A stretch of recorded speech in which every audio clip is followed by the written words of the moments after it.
My parents abandoned and ghosted me at my wedding 5 years ago, and now they want to reconnect after finding out they have grandchildren. My 29F husband, 30M, used to be my boss. About 9 years ago, I started working as his assistant. We spent about 2 years ignoring our mutual attraction for each other until we gave in. We then went to HR, who reassigned me, and the whole thing was strictly above board from the time we began dating. I got pregnant about a year later, and my husband and I decided to get married. While we'd only really been dating for about 1 year, we knew each other completely, loved each other, lived together, and there was a baby on the way. We knew how it would look, but I had to leave the company anyway due to problems with my new boss, so we didn't anticipate this causing any issues, except with my parents. They, 62M and 57F, have always been overprotective, so I knew they wouldn't like me dating my boss, and I hadn't told them, but I had to tell them if I wanted them at my wedding. We decided to be mostly honest with them, about how it was strictly professional until it wasn't, how the second it got unprofessional we went to HR, how he had never taken advantage of me, but now we wanted to get married, and we wanted them there. We did not mention the baby because I felt that giving them that information in addition to the rest all at once would just break them.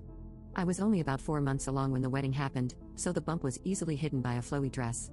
The wedding itself went off without a hitch, and apart from my mother pulling me into the bathroom shortly before the ceremony to ask if I was sure about this, which I said I was, my parents seemed to take it well.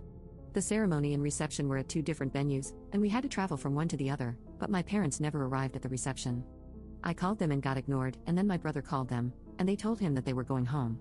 I don't remember the exact reason they gave, but it amounted to them being tired and uncomfortable. I tried contacting them after the wedding but found that I was blocked on everything except email, which I used to send them a long letter essentially saying that I'm an adult who made an adult choice, and I hope they can respect that. 5 years later, I have not heard from my parents since my wedding.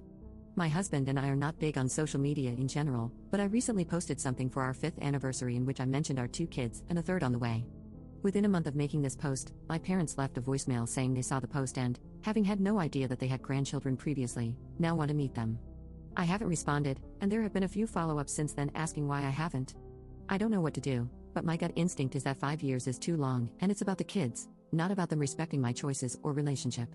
However, I can't help but feel that I'm being unfair, and my brother agrees because I told them in my email that if they could learn to respect my choice and my marriage eventually, then we could talk, and now I'm retroactively applying a time limit. Should I reach out to them? If I do, how should we go about rebuilding the relationship? Update 1. I asked to talk yesterday. We were on Zoom within an hour. It was my parents, me, and my husband. They asked to see the kids, and I said they could see them eventually, depending on them earning our trust. For context before I get into the next part, my husband is not white. I am though, as are my parents. I didn't think this was a race thing or that my parents were racist, and neither does my husband. We don't understand why they would want to meet our mixed-race children if they were racist. They asked to start by reading me a letter that they claimed to have written on my wedding day.